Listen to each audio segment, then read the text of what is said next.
Ouvinte estrelinha, tô aqui antes do episódio começar para lembrar duas coisas. Agora você encontra todos os episódios do Astro Brasilis no YouTube. Se inscreve, dê like, comente e ative o sininho para não perder os nossos conteúdos em vídeo que começam em breve. Assim, e apoia esse podcast acessando livepix.gg/astrobrasilis.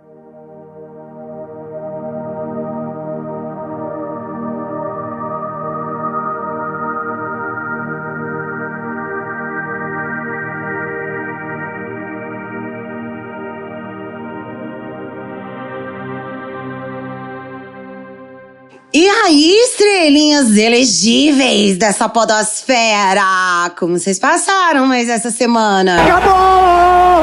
Acabou! Eu tô muito felizão aí. Aí eu tô me sentindo menino. Tô me sentindo adorável. É pra glorificar de Pedro! Sejam muito bem-vindos à Zona Etérea do Astro Brasilis, o podcast pra quem não ficou inelegível. Cala a boca, não perguntei nada. Se você acredita em amor à primeira vista, pombogira, sequência de número Grabovoi, que o Valdemar da Costa Neto não tá nem um pouquinho aliviado de ver o Bolsonaro inelegível, esse é o podcast, hein? Para mí es un privilegio total de presentar a la estrella de este programa. Eu sou a Chu, a sua futriqueira político astral, e vou te conduzir nessa viagem de ácido que é o Brasil das estrelas. Mas que semana de benção foi essa, vem estrelinha? Obrigado, meu Deus! Semana começou com o dedo no cu e gritaria lá na CPMI do golpe, e nem os bolsonaristas conseguiram defender o Lawande. Não dá pra continuar, tá passando mal. Os assessores podem, por favor. Teve Arthur Lira se complicando ainda mais com a listinha de depósitos artesanal, ou seja, feito à mão. É mau caráter mesmo. Escroto, raça ruim, ardiloso, filho da puta. E o ápice foi o Bolsonaro inelegível. Qual o interesse das relações internacionais nisso? E depois parte para divulgação de mentiras, notícias absolutamente fraudulentas. Não são opiniões possíveis, são mentiras, são notícias fraudulentas. Abre aspas, teria muita coisa a falar aqui, mas eu quero me basear exclusivamente em um inquérito da Polícia Federal, inclusive inquérito que o investigado, então presidente, quebrou o sigilo e a investigação na Polícia Federal. Um inquérito na Polícia Federal que foi aberto após o segundo turno das eleições de 2018, onde um hacker falou que tinha havido fraude por ocasião das eleições, falou que tinha invadido tudo. Mentira! Tudo começa ainda, entre aspas, tudo começa nessa denúncia que foi de conhecimento do Tribunal Superior Eleitoral, e o hacker diz claramente que ele teve acesso a tudo dentro do TSE. Mentira! Todos sabemos, primeiro, que as urnas são offline, as urnas não são online. Tudo querendo insinuar fraude. Segundo o TSE, ainda, o investigado, os hackers ficaram por 8 meses dentro dos computadores do TSE, com códigos-fonte, com senhas e muito à vontade dentro do TSE. Mentira! Assim como é mentira quando diz que o código-fonte não foi divulgado. O código-fonte ficou 1 ano para todos os partidos políticos, todas as organizações, Ministério Público, Polícia Federal, Forças Armadas. Outra mentira, um encadeamento de mentiras, de notícias fraudulentas. Ainda outra, o que é comum, né? Isso entre aspas. O que é comum, né, acontecer em alguns países do mundo é o chefe do executivo conspirar para conseguir uma reeleição. Estamos fazendo exatamente o contrário aqui, acusando o TSE de conspirar contra a sua reeleição. Tudo que eu falo aqui ou é conclusão da PF ou é diretamente informações prestadas pelo TSE. Mentira, entre aspas ainda. Não é um sistema confiável porque ele é inauditável. É impossível fazer uma auditoria em eleições aqui no Brasil. Mentira. Uma série de informações mentirosas, notícias fraudulentas, mas qual o objetivo? O objetivo era simplesmente, vamos dizer, desopilar. O presidente acordou nervoso um dia, quis desopilar o seu fígado, e aí vamos atacar. Quem vamos atacar? O nosso Superior Eleitoral, o Supremo ficou na outra semana, o ataque, o ministro Alexandre foi nas 3 anteriores, então vamos agora no Tribunal Superior Eleitoral e nas urnas eletrônicas. Mas não foi isso. Encadeamento momento, uma produção cinematográfica com a TV Brasil, com vídeos das reuniões, para imediatamente, em tempo real e na sequência até a eleição, as redes sociais bombardearem os eleitores com essa desinformação no sentido de angariar mais votos, angariar mais eleitores com esse discurso absolutamente mentiroso e radical. Brasil! O que a gente previu é onde acertou aqui no Astro Brasilis. Fofoqueira! Então vamos entrar com tudo aí nesse mês que tá começando, já lendo as nossas energias da semana pro governo federal. Vambora? Vamos puxar nosso oráculo de cor. Temos um marrom representando energia de proteção para essa próxima semana, ouvinte estrelinha. Esse é um momento de intensa proteção espiritual e que mostra um governo mais blindado, mais fechadinho em copas. E ó, o que eu intuo é que isso acontece em uma preparação para as próximas ações do governo de Dom Lula III, aí pro segundo semestre, né? O recado veio muito intuído para um trio de ministros que a semana inteira ficou aqui, ó, me cutucando. Padilha, Rui Costa e Paulo Pimenta. Portanto, ministros, vocês possuem a missão de manter em segredo os próximos passos do mandato de Lula pra nos zicar, né? Deus escolheu as coisas loucas. Vamos tirar um orixá.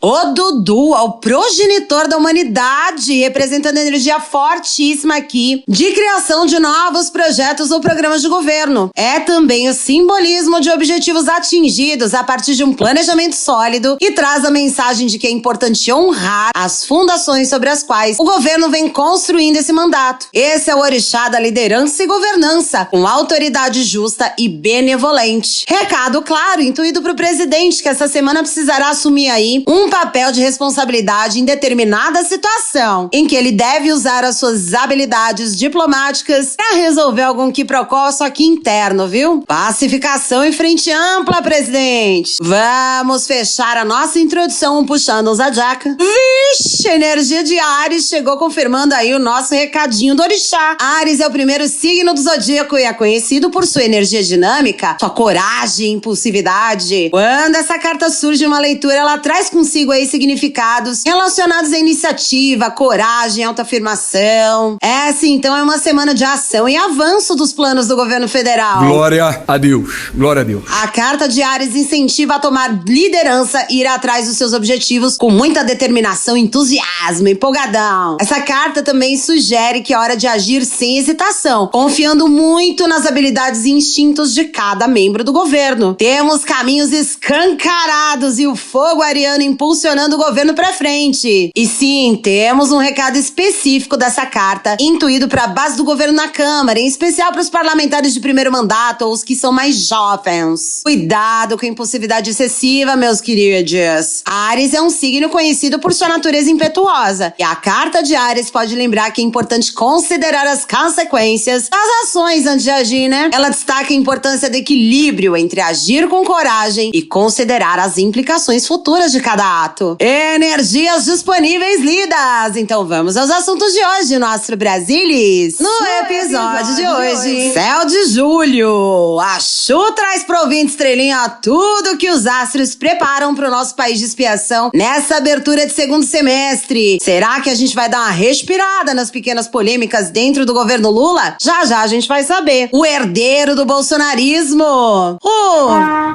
tá fora do pleito até 2030. E com isso deixou um espaço pra ser ocupado por um novo líder desse movimento bosta, raso e tosco que é o bolsonarismo. E aí, quem será? Será o Zema? O Tarcísio? O Nicolas? Um dos filhotes do Cruz Credo? A gente vai abrir os oráculos pra saber. De novo, Delgatti. Você lembra do Delgatti, o hacker da Vaza Jato, que virou hacker da Zambelli e tentou ir pro lado bolsonarista da força? Pois ele tomou um bom dia da PF, foi preso e ouvido novamente essa semana. Já já a gente te conta esse babado, mas a gente quer mesmo é saber o que ele tem pra revelar de novo e se essas revelações podem implicar mais uma vez ele, o inelegível. Solta a vinheta. Astro Brasilis, zoando a política brasileira ad eterno. Eu que fiquei sem voz semana passada, por isso o episódio 52 tá no ar com um atraso. Vai trabalhar. Mas já começando com aquele nosso compromisso mensal astrológico de saber o que os astros nos reservam reservam pra esse mês que se anunciou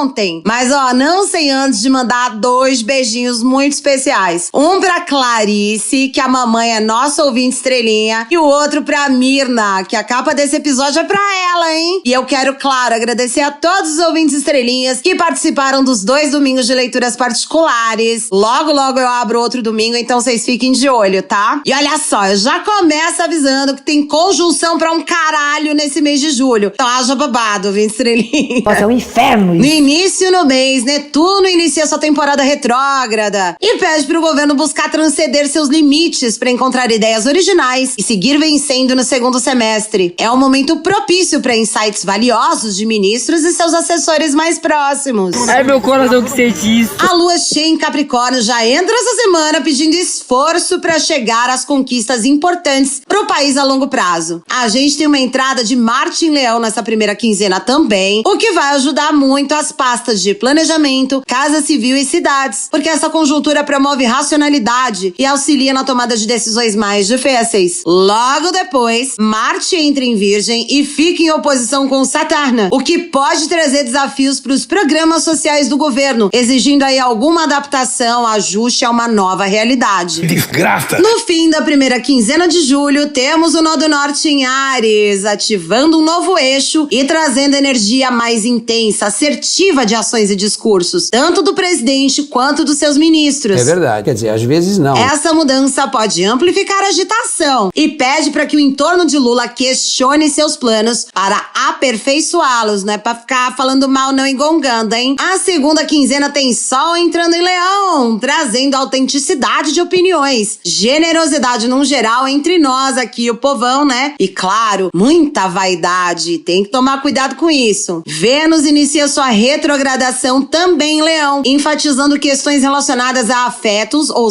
na verdade a desafeto, né? Relacionamento social e valores pessoais versus o que é possível executar no segundo semestre. A palavra de ordem então é priorizar. O calendário astrológico de julho tá um caralho, ouvinte estrelinha. São mais de 10 movimentos astrológicos. Oh, coisa chata. Mas o que eu posso te dizer é que esse mês, no geral, tem muito mais coisa boa do que ruim. No mundo, existem algumas energias de conflitos geopolíticos bem fortes pro mês de julho. E o conselho pro nosso Itamaraty é ficar neutro, na sua, sem declaração, opinião. Vamos deixar as paradas acontecer, porque o foco deve ser interno, voltado pro país. É isso então, ouvinte estrelinha. O Brasil começa o segundo semestre andando mais centrado, evoluindo e com mais fogo no rabo de fazer tudo acontecer. E aí, gostou?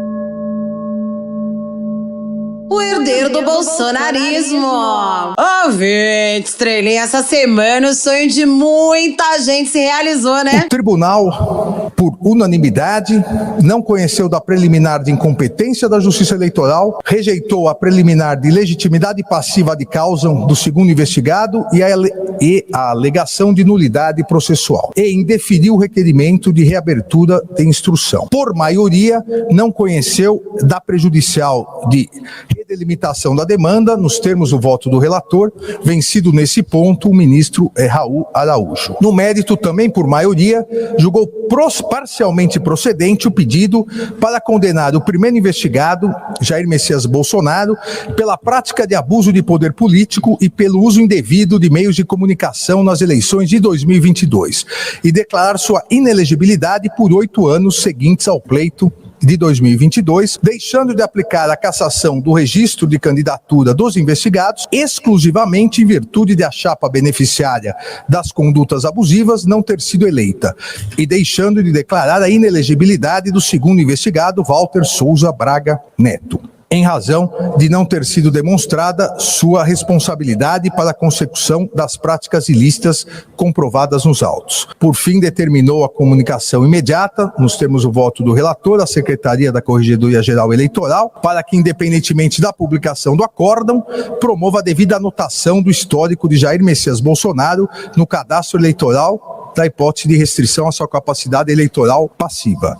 A Procuradoria-Geral da República para análise de eventuais providências na esfera Penal ao Tribunal de Contas da União, considerando-se o comprovado emprego de bens e recursos públicos na preparação do evento em que se consumou o desvio de finalidade eleitoreira. E a mim, na condição de relator do STF, dos inquéritos 4878 e 4879, ao ministro Luiz Fux, na condição de relator da petição 10477, para a ciência e providências que entenderem cabíveis nos termos do voto do relator. Eu fico muito triste, canadice aberto, filho da puta! Sim, ouvinte estrelinha. Finalmente ficou inelegível. É mesmo? Mas aí, claro, ficou a pergunta. Eu não vou nem dar muito contexto pra vocês, porque só tem uma pergunta pra gente fazer aqui, né? Acaba Bolsonaro, mas não acaba bolsonarismo. Infelizmente. E com isso, o governo Lula abriu uma vaga de emprego pro desafiante desse movimento horroroso em 2026. Deus que me perdoe. Tem várias apostas fortes aí. Temos o Tarcísio de Freitas governando São Paulo, Nicolas Ferreira ou Nicole, depende do dia. Chaveirinho da milícia, né? Rameu Zema, governador de Minas Gerais. Eu quero me drogar. E aí, correndo por fora, temos duas mulheres, que é a Tereza Cristina e a Mikash Borsalina. Além, é claro, os filhotes do Cruz Credo inelegível, né? Isso aqui é um manicômio. É um verdadeiro manicômio. A gente vai, sem enrolação, usar o oráculo dos arquétipos pra entender o perfil desse próximo líder do movimento político mais bosta da história do Brasil. E aí você, ouvinte estrelinha, vai lá nas nossas redes dizer qual dos satanases vai ocupar o lugar do mito. Vamos lá? Bora embaralhar as cartas! Temos as cartas da rachadura, o templo invertido e o criador invertido. Olha, ouvinte estrelinha, puta que pariu. Porra, pelo amor de Deus, eu não consigo. A carta da rachadura representa um político que adora a ruptura. Acabou o Brasil. Indicando um perfil bastante propenso a gerar grandes tensões dentro do país e radicalismos. Patife, canalha! Esse político tem uma energia muito densa e gosta de barraco, confusão, dedo no cu, gritaria. O herdeiro ou herdeira do bolsonarismo é uma pessoa emocionalmente bem afetada. Imbrochável, imbrochável. Com questões familiares muito mal resolvidas e coleciona desafetos por onde passa. Esse fascistinha de merda aí. É aquela energia do inspira cuidados, como diria Jair Me Arrependi, sabe? A carta do templo invertida indica uma figura política completamente desequilibrada no campo espiritual. Não pedi a tua opinião. E não temente a Deus. É alguém que despreza a fé alheia ou usa da fé pra tirar vantagem política, gente. Na Bíblia diz, meu filho, que a gente tem que orar pelos que nos perseguem. Até aqui a impressão que dá é que estamos falando de um DNA mesmo, de sangue, né, do inelegível. Será se é o Dudu ou o Flavinho Desmaio? Benza a Deus, tá repreendido. O sangue de Jesus tem poder, tem poder, tem poder.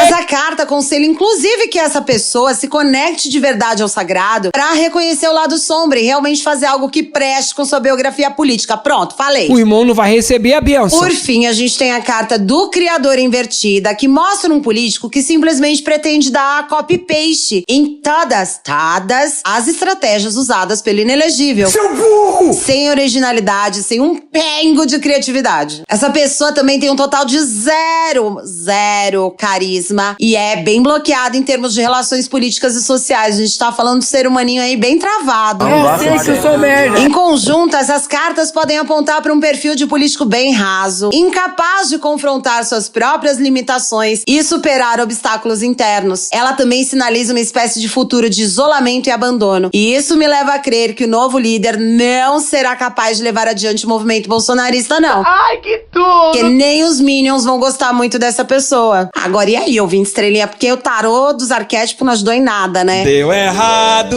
Várias dessas apostas que a gente falou aqui tem esse perfil horroroso. Mas e aí, quem vocês acham que é? Deixem lá nos comentários das nossas redes sociais que a gente vai descobrir em 2026, né?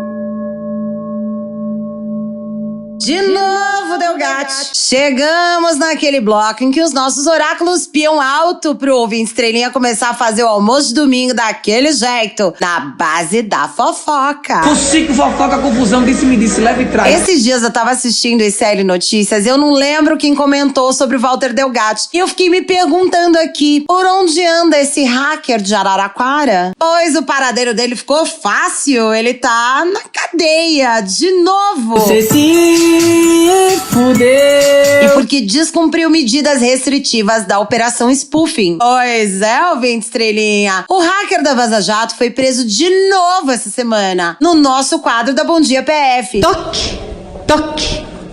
E de acordo com o blog da jornalista Andréa Sadi, tá todo mundo já com o cu que não passa um sinal de Wi-Fi ali entre os aliados do inelegível. E por que, você me pergunta? Porque o Delgatti pode ter informações importantes sobre um possível plano de ataques às urnas eletrônicas. Toda hora essa discussão, cara. E a invasão do sistema do Conselho Nacional de Justiça, o CNJ, que rolou em janeiro deste velho ano. E adivinha, essa preocupação dessa gente não é com o medo de ter mais um passarinho pronto pra cantar mais crimes que podem envolver ele, o jegue inelegível. Olha o passarinho cantando, que coisa bonita. Uma das mais preocupadas deve ser a Carluxa, de quem o hacker de Araraquara é ex-funcionário. Você trabalhava com a Carla Zambelli, né? Então, tipo, isso não tem nada a ver, só foi uma grande coincidência. Eu entendi o começo. Você trabalhava? Com a Carla Zambelli. Não, eu trabalho ainda com ela. Eu cuido do site dela, das redes sociais que estão banidas do Brasil, de tudo. Mas eu tenho contrato de trabalho com ela. Sério? É, tipo, registrado, tudo? Não, eu não sou registrado. Eu abri uma empresa, inclusive, tá na Veja, que saiu há 2 meses isso, e eu presto serviços a ela, mas ela tinha antes um contrato com uma empresa que fazia isso já. O contrato encerrou, ela fez comigo porque eu consegui diminuir o valor que ela pagava, mas isso ela paga com o dinheiro dela. Inclusive, ele tá atrasado esse mês. Essa aí deve estar lascada, porque pra quem não lembra, ela fez a cagada monstra de levar o Delgatti pro encontro com o Jair inelegível durante a campanha eleitoral do ano passado. A defesa do inelegível, que já tem pouco pra se preocupar também, né? Imediatamente negou qualquer contratação do Delgatti pela campanha e afirmou que o encontro no Palácio da Alvorada foi uma tentativa de busca por protagonismo por parte de algumas pessoas. Quem seria? Carla Zambelli, né? Só que eles falaram sem mencionar o nome, o shade tá pronto. Mito. Tipo, a gente é imbecil completa, não tem dignidade. A defesa do Delgatti não fez comentários até o momento. E a Zambelli diz que não tem conhecimento nenhum do que o hacker declarou sobre a invasão do CNJ. Cláudia, senta lá. Obscuro, ouvinte estrelinha, obscuro e estranho, né? Mas é pra isso que a gente tem oráculo aqui no podcast, né? Então vamos usar o tarô de Osho pra sabermos se ele tem informação pra soltar pra PF. Será que temos mais um passarinho cantando? Vamos embaralhar as cartas. Completude, existência e preguiça.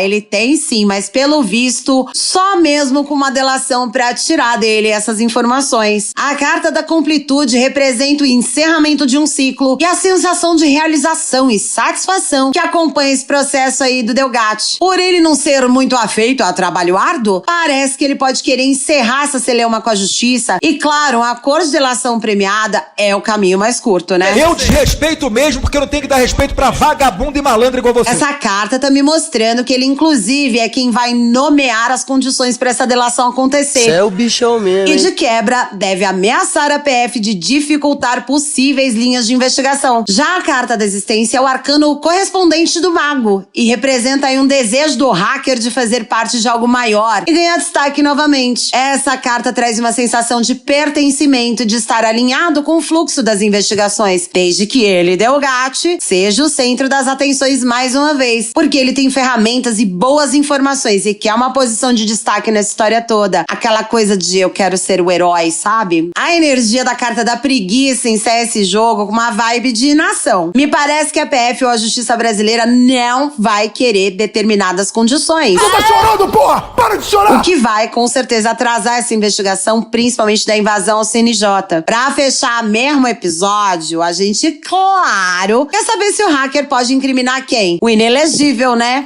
Vamos embaralhar as cartas.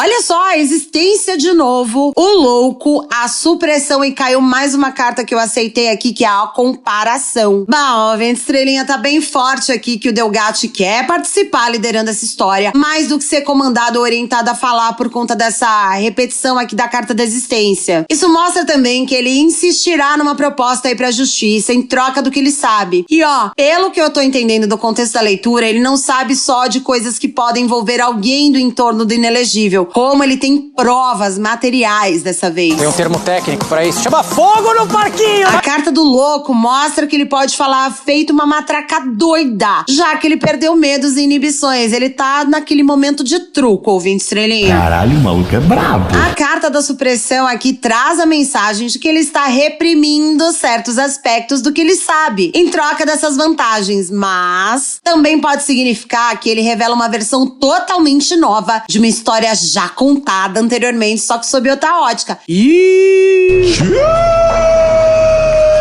Já a energia da carta da comparação confirma pra gente aqui provas documentais do tipo conversas, e-mails, áudios ou algo assim que podem passar por perícia, já que no Hacker de Araraquara nos confia, né? Ainda mais depois da história do CNJ, dessa ida ao Palácio da Alvorada e de, claro, ser ex-funcionário de quem? Carla Zambelli, né? A gente tem que estar com o Gadernal do lado, hein? Pois é, Estrelinha, será que tem mais confusão virando a esquina pros amigos do inelegível?